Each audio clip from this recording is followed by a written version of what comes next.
I'm gonna short Tesla today.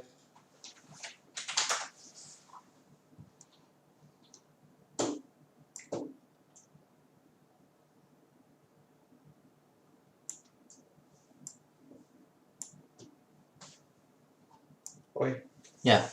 Short Tesla today, trust me. You're gonna short Tesla today? Yeah, I'm gonna get 200 shares. Hit it, man. Huh? Hit it, man. I'm gonna get 200 shares. I think this thing can go back to like fucking 400, dude. Yeah. 40 bucks a share. Quite possibly, yeah. Alright, what's going on, guys? You guys can hear me?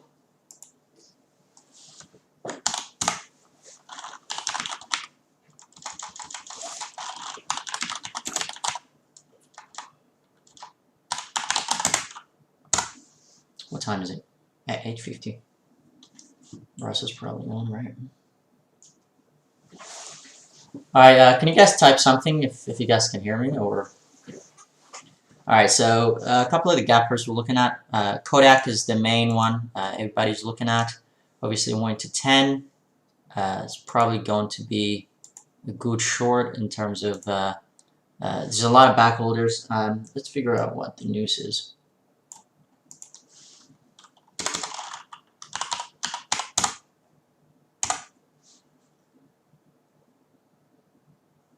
What's up, my man? Alright, so Kodak. What's the new system of Kodak share trading higher after the company announced?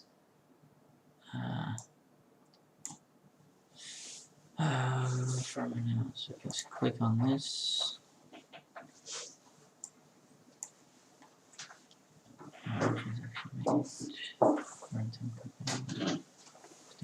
Okay.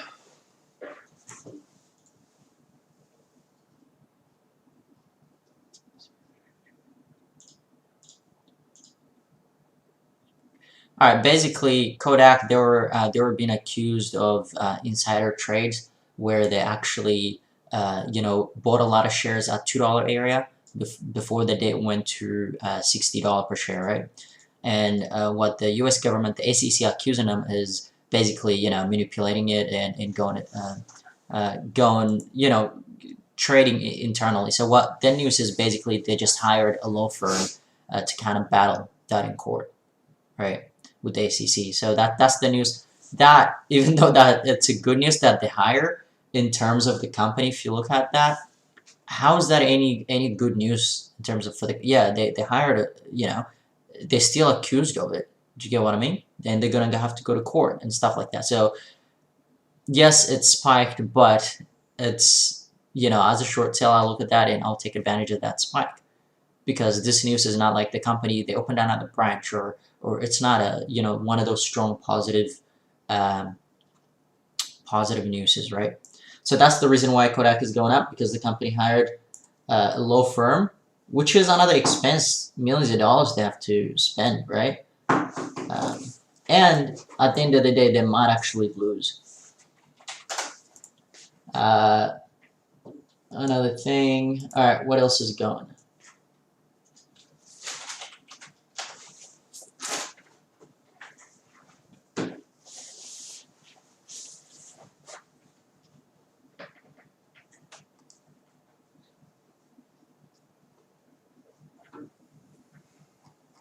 Alright, what else is, okay, let's click on this, MYO. So MYO, this one here, man, I traded this yesterday after market. I lost a little bit on it. The funny part was I had 600 shares short with an average of $6.99. Like literally the tippy top right here, $6.99. I had 600 shares short from that $6.99 average, and then I made about like 200 bucks on it. The reason I didn't want to hold overnight because I don't know if this is going to gap up or gap down, but had I held right now, I would have been up, what, 1,200 bucks, right? Hindsight is 2020, so, it is what it is. So this is a 5-minute chart. All right, next one in line is this thing here. Just give me a second.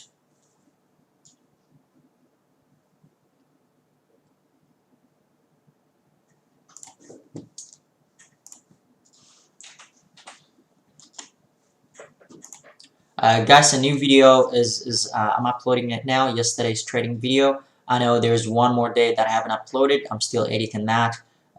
It's just been a lot of work to edit, you know, the long hour videos and then trade at the same time and be involved in the chat rooms. You know, but I am confident to say that there's some great, amazing lessons in those videos, and if you guys check them out and let me know what you think, that would be pretty good. All right, so Kodak, we know. I mean, look, if they push this thing, I'll definitely be interested. I'll look at the yearly chart. I mean, I'll definitely be interested if it comes here to the $11 areas. It's, you know, 10.50, 11.50. That area will be good. If it breaks this, I'll cut my losses and I'll re-enter that 14 gap fill area. But I highly don't think they're gonna push it any higher. We'll see how it goes. What's the locate for it?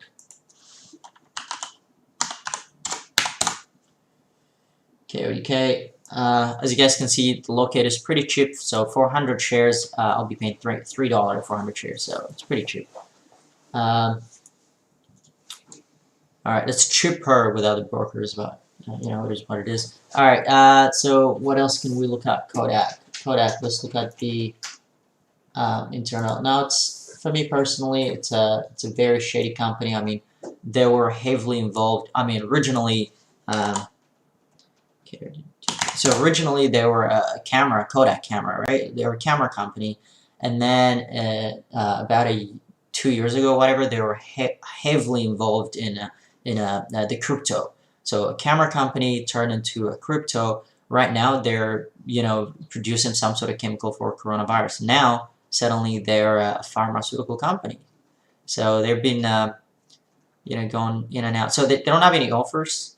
But as you can see, the monthly they spend about $10 million. That's their cash burn rate. So they burn about $10 million a month, right? But they have $180 million cash and cash equivalent, which means they can last about not long. I mean, about 18 months, 2 years. So they do have a 2 year. So they don't need to raise capital because they already got total liabilities. Wow, they got a lot of debt. Yeah, but there's nothing that indicates here that they would be raising, and there's no file, there's no active shelves registration or anything like that. And their float is 57 million float. Alright, what else is there, guys? If you have any questions, make sure you type it in the comment section, so I'll read it and get back to you. Alright, so the next one is MYO. So why did MYO go in? So now MYO, this kind of, I mean, it's in the video I explained. You guys should check it out. But this is the kind of short you want to avoid. Stepping up, even for the long side, it's just not a good short, not a good long, right? Because they're stepping it up. I mean, they drop it, pick it up. If you're long and you bought here, right? They drop it, you're out, and then they pick it back up again, and it gets here, and they just let it fall completely. So they hold it up as much as they want, and then when they decided to let it go, they just let it go, and you have no say in it, right? But let's see what the news is. MYO. It was actually a really good news yesterday, so I should have been more cautious at shorting, especially after our announced that. Oh, not that. So they got the authorized. They've been authorized as a medical provider to be as a medical provider. So trading higher after company and sales usually that AJC authorized the company medical provider. So that's definitely a good thing because now they can have a direct access as a medical provider, right? So that opens up a door for them to, to bring in a lot of new customers, I'm assuming. But let's look at the fundamentals, right? Do they have shelves offer or anything like that? MYO. All right, so float, very thin float. So this could run, but I highly don't think it would run because right now it's been traded almost 3 million shares just pre-market. So we're looking at, I mean, 50 million, 20 million, 30 million shares. I mean, average on 30 million volume might be traded during the day 10 to 1, right? So we'll see how that goes. You know, I'll check it out at the end of the day, see if it's above 30 million or below 30 million, but I'm guessing that 20 to 30 million range. So the MIO, as you can see, 4% in institutional ownership. So that means there's a lot of retailers into this, which means the big boys ain't holding this shit. 3 million, outstanding 377. So only about 600,000 shares held by the insiders, right? But as you can see, right, warrants. This is where the tricky part is. They have a boatload of freaking warrants. Look at that. I mean, all these warrants are exercisable, but I mean, you know, 300,000 shares and, you know, 25 million, 400,000. I mean, they're not a lot in terms of like 400,000 shares, 200. They're not a lot, but they can add up quick, man. They can add up quick. So to exercise this warrants, the price needs to go above that particular price, right? So if the price goes above $7, this 2 million shares warrant is able to, they can exercise that. Active shelves, now these are offering, so they can offer up to $75 million worth of shares if they want to. They can dump that much amount. So usually what they do, this kind of, you know, when a company is a pharma company, they're trying to raise, they push the price above a certain point, and what they do is they dump all of these shares, they do ATMs, but the way you know that they might offer is, key indication is, let's say, cash burn rate, right? So the burn rate is about 1 million a month. So they spend 1 million a month. And the cash and cash equivalent, they have 10 million. So they can last about 10 months without, you know, needing to raise any fund, right? But the question you got to ask is, yeah, they have 10 months, but the last time this thing was traded a decent amount of volume was back in a few months ago in February. I mean, even that was like 4 million. That's not a lot of volume. 4 million, if they're trying to dump 2 million shares or 3 million shares on a 4 million daily traded, that they can only dump like 10% of the actual day volume, daily predicted volume. So, you know, if it's traded 100 million volume a day, then they can dump 10 million, 20 million shares, right? Or 25 million shares. They can't dump 50 million shares, then it would just kill the stock. On this particular day is where it traded the highest, 50 million. So as you can see, it's not every day they get a lot of volume. So the next time where they get a big amount of volume might be, you know, a year later or something like that. So they might take this kind of opportunity to kind of, you know, sneak in a little bit of shares as an offering. But we won't know that until they disclose anyway. But right now they don't look desperate. If that money, if that was like $5,000 or $3,000, then I would have been like, okay, there is a higher chance they might raise because they're burning 1 million. Now this 1 million is, you know, monthly, you know, they're paying their employees and everything, all the expenses, right, to run the company. Now, if they have only 3 million, it means they can last only 3 months, right? That's, you're looking at the cash and cash equivalent. So a cash they have on hand that they can use to pay off salaries and stuff like that, right? So if it was 3 million, I'll be like, yeah, I mean, it looks like they might need to raise, but for me, currently not. Or if they have any debt that they have to pay, that is, you know, soon, then yeah, during the second part of the position for employees with gestation expense in response to adverse impact of the pandemic. So yeah, coronavirus having some sort of effect on them. Shelf takedown. So they last time they offered, they sold about 5 million shares. They still got 69,470,000 shares. They're still sitting on to offer. So they still have that left in there. And from here, so they offered this on the 2nd of 12th, 2020.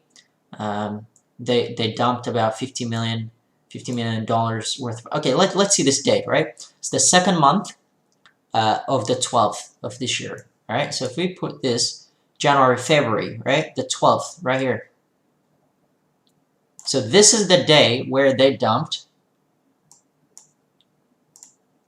This is the day, as you can see right here, where they dumped 50 million. They raised on that particular day.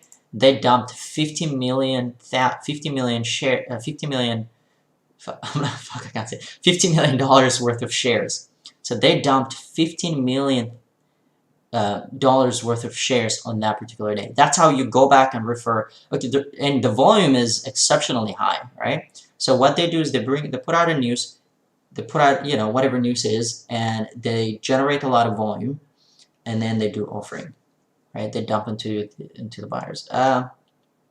Yeah. So when you see stocks up like this, generating a lot of volume, you want to come back here and you want to see, okay, are they going to dump? How much can they dump? Are they in a hurry to dump? You know, are they in a hurry to dump? But for today, I don't think they're in a hurry to dump because they still got about, you know, 10 months on them. That's not much. Usually companies would like to have up to 2 years of funding, as you know, but they don't. So that's what the news is in YL. Let's look at the next one in line. I was saying, I mean, a lot of people looking at this. Personally, for me, not a short at all. No range. I mean, if this could pull back to, I mean, it might come to 410. So I'm looking at a 40 cents gain, but this could easily rip to 5, 6, 7, right? So I don't want to be risking, and the risk, I don't want to be risking, you know, 50, 60 cents or $1 to gain 40 cents. So I'm not touching this. I'll just wait until market open and see what it does, and we going from there, right?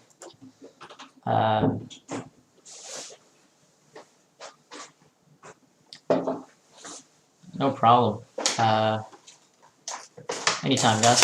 I appreciate the love and support you guys are showing me. So that's what's happening. Not interested. I mean, when it was that around that level. You alright, brother?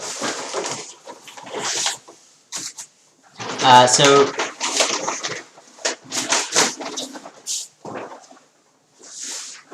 Oh, that's Aaron. If you guys wondering who that is. Anyway, so when it was that area, probably would have been an okay short, risking the height. So you're risking 20 cents for a possible of from 420. You're gaining 60, 70 cents for a risk of 20 cents. Would have been okay, and mainly because your risk level is here. And the other thing you guys gotta consider is look at this day, right? The volume on this day is 3 million. On a 3 million volume, if it can push all the way up to here, today with only like a couple of 100,000 shares, how far could it push in, right? And a lot of people who bought into this day probably are bag holders, still holding on it, right? Given that this is a bit far away, but yeah, it's still, they're still sitting on it, and you know, if they're down like 10,000 whatever, now today it comes back up, then they would sell. New IPOs. New IPOs are a bit tricky. Personally, I don't trade them. If I do, what I'll look for is I'll look for the IPO. I'm a short seller mainly, so I'll look for what price they're trying to offer the IPO, what price they announce, right? And then I'll look at what price it opened. So I'm pretty sure there was a stock that a couple of months ago that they announced they're gonna do the IPO around like $24, $25. But it opened at 40. It opened at like 40 or 40 something. There's a lot of interest that generated, and it pushed to 50, and then it got slammed down back to the 20 where they originally said that they would offer. So I'm not really keen on shorting IPOs or going long on IPOs because it's pretty unpredictable. The way you trade IPOs is you need to know the company. You need to know the fundamentals. You need to, you know, for example, Tesla, when they do, you know, when they go IPO for the first time, for example, then it was a great opportunity to buy because, I mean, if we look, let's look at Tesla here. Because if you're one of those people who believe in, you know, electric cars, and you know, this is the highest. I mean, what price was the IPO? For that, I mean, Jesus Christ. Oh, this is a reverse. So it has done reversibly. So multiply that by, so $3 by, so they pretty much, the IPO was at a very small number, right? That was back in the days though, a long time, like 2013. So then if you're one of those people thinking, you know, the way of the future is electric car and stuff like that, you believe in the company, then you can actually buy in into that IPO. But a random IPO that just pops up, you kind of have to know what the fundamental is, the interest is, how many, like the big stuff where are investors interested into this, where this company, don't mind my cat behind me, by the way, where's the price is gonna go in the next, whatever amount of years you're planning to hold in it. So that's how, in my opinion, you trade IPOs. But obviously I don't think I'm the person to ask because I don't trade IPOs. The only way I trade them is just by looking at, I look at the fundamentals. I look at how much volume it's generating the first day. If you can give me an IPO example of a stock that you want me to look at, I can look at it and I can tell you. So how much volume did it generate the first day? What price did they say they were gonna offer the IPO at, and at what price did it open? Those kind of things. All right, let's look at this thing. This thing is again same shit.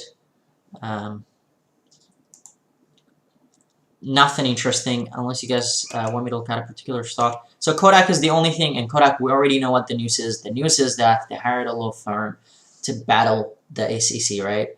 Because they've been accused of insider manipulation, and the insiders actually buying shares at $2 per share. I mean, Kodak, they were buying here, man. If you look at the filings, they scooped up hundreds of thousand shares into that like 232 something area, and these are like the CEOs and stuff, right? And it just went crazy that day. I mean, I'm pretty sure.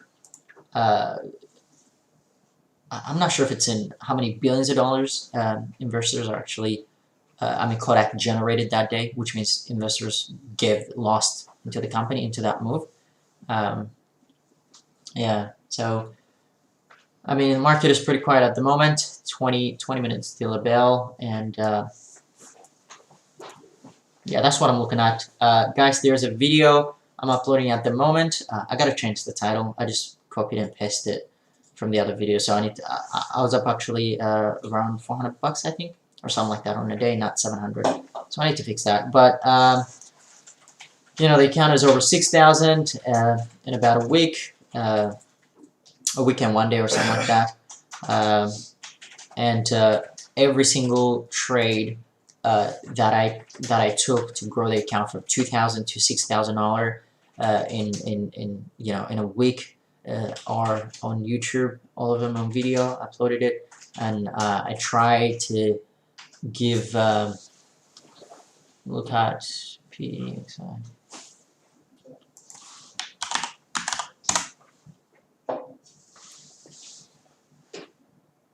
PEI.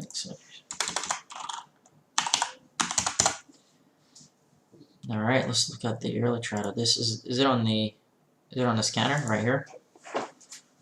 All right, so for me, I mean, as a long trader, maybe, but as a short seller, there's nothing that interests me here, to be honest with you. Yeah, I went to 6, but I don't want to short here. Because again, same scenario, not a lot of range to give, but this could easily go to 620. It might give you 50 cents, but it could go 620 and higher. So even here, if you short here, your risk is 1-to-1, right? And as a short seller, at least your risk needs to be 3-to-1 or more. So you need to have that move you need to have a meet on the move, yeah. But if you're looking at the bigger picture time frame, I mean, they could definitely if it breaks this, then it could potentially go up to there or there.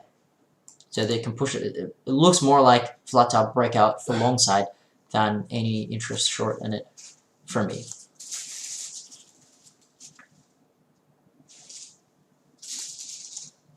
Yeah. What? What's that? No, I'm not talking to you. Why are you waving? You're weird. But yeah, so this is what happened. If you guys have any questions, just type it in the comment section. So this is how I have my setups, if you guys are wondering. So these are my scanners, obviously. So I have a line chart. Line chart is really, really good in terms of picking up support and resistance levels. All right. As you can see, you can clearly see a line right there, and that point that point and this point, right? And right here you can see a line, particular line right there, and right there. So as a trader, what you want to do is you don't want to touch anything that's in the middle.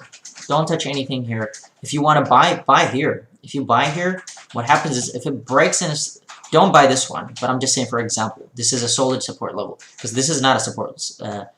Support. This is like a pre-market support level. It doesn't really count. But if you want to buy, you want to buy into this kind of support levels where if it breaks and goes against you, you can quickly get out knowing that you bought at support level and it broke the support level. It's going to go against you. You can get out for like 10, 20 cents. Whereas if you bought here, right, now your risk level is all the way down here. It comes down there, you're already down 30 cents. And if it breaks it, now you're down 40 cents. You take it for 40 cents loss, right, rather than for 20 cents. So what you want to do is you want to wait until you give sure that levels, and then you can buy or short and stuff like that. And same thing for short, yeah.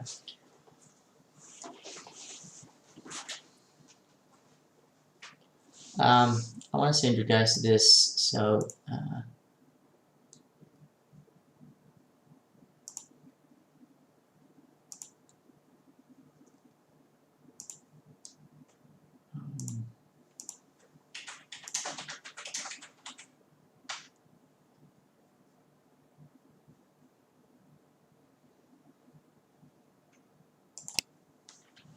alright, if you guys want to click on this and jump on. So that's basically for you know, the short sellers and how we think about it. A couple of short sellers in that room. So basically, it's I mean, the average chart room is great, but it's really, I mean, as a short seller, you can't really, it's muffled, right? SAVA.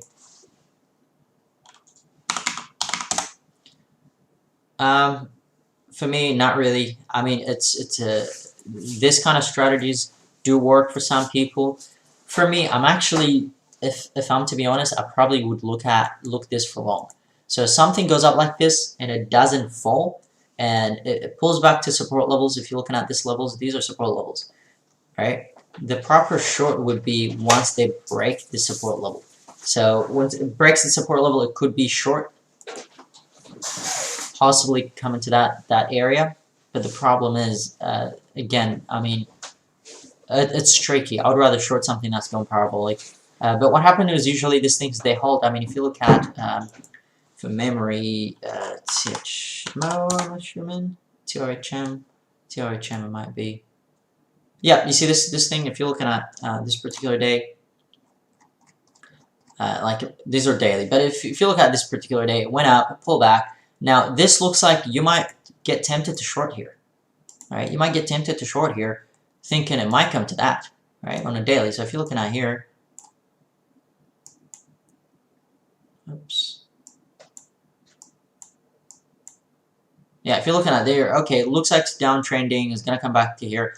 But what happens is if they consistently hold it up, if they hold this thing up, right, they don't let it drop, they hold it on a yearly, what happens is we see a second momentum, right? You see how it held here? It didn't really wash out to that level. It held, picked up, and it went higher. So for that reason, I feel really uncomfortable shorting this ones. For me, so same scenario. If they're going to keep holding this area, which it looks like they've been holding it for the last 3 days, right? And as you can see, this is a support level here as well, right? Tell me if my chart looks too complicated. So the yellow one is a VWAP. That one is a 20 EMA. That one is a 9 EMA. And that one is like a pre-market high. Yeah, those are the lines. But yes, I mean, it can possibly come to the $4 area or somewhere here. You can argue from 6, but if they consistently support this area, then we might be able to see this thing rip into the 10. So these are the things that I would be looking at. But some of them, I mean, if you're looking at Kodak, for example, yeah, I mean, just completely just fall apart. I mean, they try to held it this day right here, but it just, you know, I mean, just washed out. So what you got to keep in mind is that That's for me. SAVA at the moment. Sava, not a short for me. I would rather. So for me, it's a one time thing, right? It's get it done. Like the first day it moves, you short it, you get the money, you run away. I don't keep looking at it unless it opens up for a second opportunity. So what you want to do, here's the main point. Here's the takeaway. You want the chart. You want the charts to invite you to short it, right? You sit back, take a sit back, put your feet on the table, wait until the chart looks so good that you have to go in. Until that happens, don't force a trade looking for technical stuff, right? Let the trade come to you. Don't go looking for a trade, right? Like Kodak, for example, today,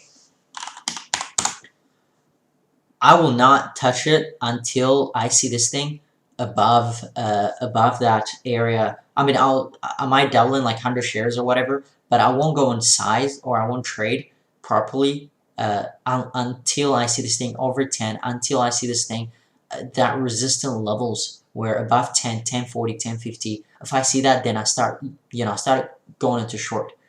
Until that happens, I would rather miss out.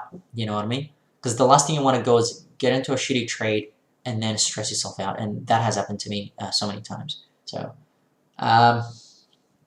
any other questions, guys? I think the video should be ready soon. What's going on, traders? Yep. So the video is ready. I need to change that to 400. I'll edit that out. But yeah, so this is the video, and there's a lot of great lessons into this one. Honestly, I mean, really a lot of key points that I think are important in terms of like reading charts and what to look for when you're shorting and what are the warning signs, right? What are, no worries, mate, anytime. So what are the warning signs of, so if you short, what are the warning signs you need to get out, right? Those kind of things, those little things that you don't really pay attention to. What does it look like when manipulators are holding this thing and buying it up, right? It's all about and what's the agenda behind it, right? Every time a stock goes up, there is a plan, especially something that's being consistently bought up and up and up and up and up. What's the reason behind it, right? That's what you want to. That's where the money is. If you can find out what the reason is, then you can align yourself to where the big money is. Because as we know, 90% of traders lose money, right?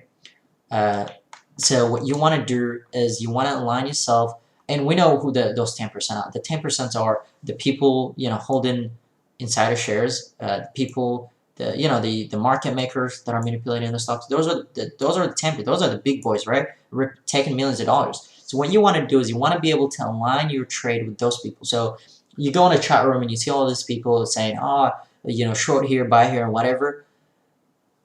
The bigger picture here is those are the people paying to the market makers, right? The market makers taking the money out. So if you follow those people, then you're part of the herd. You're part of the ship, right? You don't want to be that. What you want to be is you want to try to figure out what the agenda is. There's always an agenda. When the stock is getting pushed up, there's always a reason why they're doing it. Because the company, I mean, it's capitalism. The company is always trying to make money out of it, and the people who actually control the market, they're trying to make money out of it as well. So their job is to take your money. And the money that they take from is the 90% of traders who are in chat rooms and yada yada, those kind of stuff, right? So that's when that's where you gotta take a step back and do that.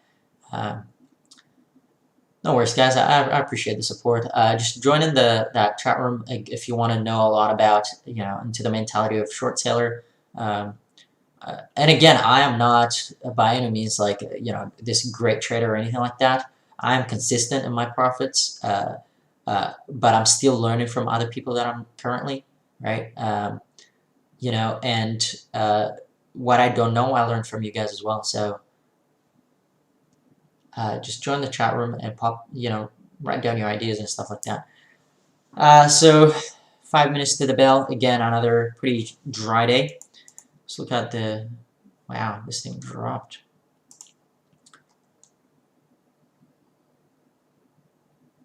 I used to take swing trades. I mean, I do have swing accounts currently that I'm holding, but those ones are from the Corona time, right? I'm just holding those at the side, but I'm not, I don't actively swing trade. So those positions, when when the market crashed into, then I got in, but that was the only swing that I've ever attempted, really. Aaron, on the other hand, is a really, really good swing trader. Like, he can read those things and hold them for a long time. I just don't have the patience. I want to go in and out. Even the other swing accounts, I just don't look at them at the moment. I'm not even looking at them at all. I don't bother looking at them. It just because if you're looking at how much you're up or whatever, you'll be tempted to exit before your profit target is met. Short swing, look, I mean, MYO, for example, right?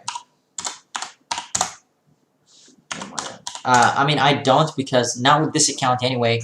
The reason why not, because this account, they charge you 5 times the account, 5 times the locate fee. So, for example, if I'm trying to locate, whoops, I hate it when that happens. Sorry guys, I don't know what happened here. Trying to click here. Yeah, it's that. So they charge you massive for.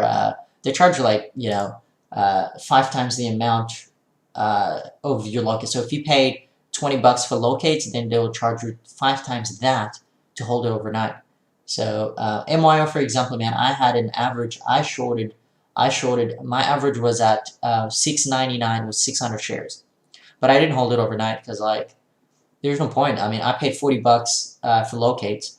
What's 5 times 40? I'm gonna pay that much just to hold it overnight to cover today, and you're not guaranteed to. Today it might go up and come back to the average anyway. So you just paid off a lot of fee to just hold it overnight. So for that reason, I don't really hold them for this account. But other accounts are really good for swing shorts, especially if you're trading CFDs with TradeNet or something like that. You don't have to pay anything. There's no short locate fees, and there's no overnight fees. So with those ones, if you actually hold, what happens is you can. It's quite possible. Sorry guys, I'm just trying to open this. You can hold overnight. All right, let's see. I'm just trying to pop this open. Yeah, definitely not worth it.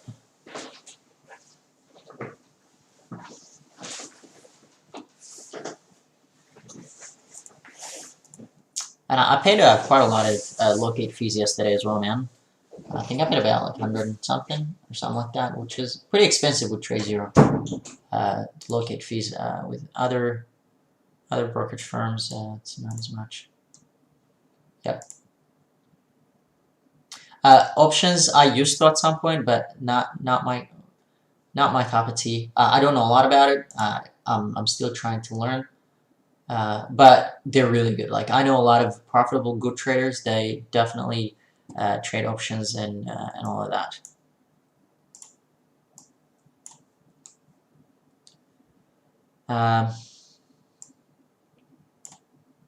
So this is how I have it. This is a dust trader platform, and this is a 5-minute chart, so I'll be able to see a 5-minute chart, and I also have the line chart. So line chart is for me very important to have a line chart. So what's the time? 22 minutes to the bell, guys. As I say, there's literally nothing at the moment.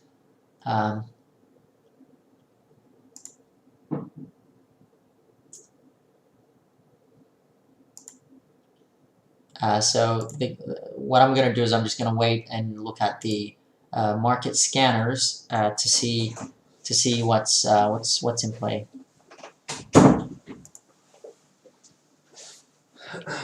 That's the plan at the moment. I mean, if Kodak pushes, great. If it doesn't, then it is what it is. No, you can't link Daytrader. Daytrader is with Centerpoint, Centerpoint Securities, and I'm pretty sure other brokers offer it too, but that's mainly.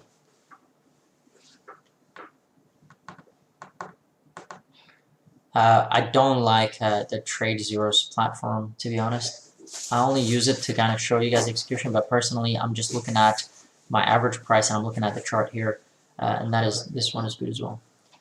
All right, guys, market is about to open. I'm just gonna stop streaming now, and good luck and enjoy. Have a good day, guys. Bye.